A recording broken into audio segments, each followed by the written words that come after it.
আপনি যদি একই সঙ্গে ডায়াবেটিস ও উচ্চ রক্তচাপে ভুগে থাকেন তবে আজকের ভিডিওটি আপনারই জন্য।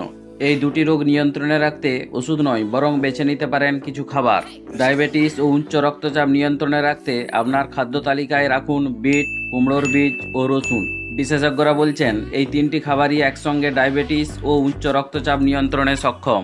পুষ্টিবিদদের মতে বিট, কুমড়োর বীজ ও রসুন এই তিন খাবার ডায়াবেটিসের পাশাপাশি উচ্চ রক্তচাপ নিয়ন্ত্রণ করতে পারে। তাহলে আসুন জেনে নিই এই তিন খাবারের কার্যকারিতা সম্পর্কে।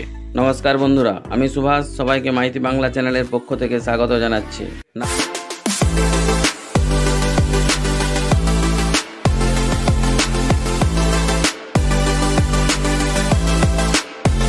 Number 1, bit. জাবনি রঙের বিটে আছে ফোলেট, যা রক্তবাহিকা ধ্বংসের হাত থেকে রক্ষা করে। এতে থাকা নাইট্রিক অক্সাইড রক্তচাপ নিয়ন্ত্রণে সাহায্য করে। বিটে উপস্থিত বেটালাইন এবং নিওবিটানিন যৌগ রক্তে শর্করার মাত্রা হ্রাস করে এবং ইনসুলিনের কার্যকারিতা বাড়ায়। তাই উচ্চ রক্তচাপ ও ডায়াবেটিসে আক্রান্ত ব্যক্তিদের জন্য এই সবজি দারুণ উপকারী। নাম্বার 2, কুমড়োর বীজ।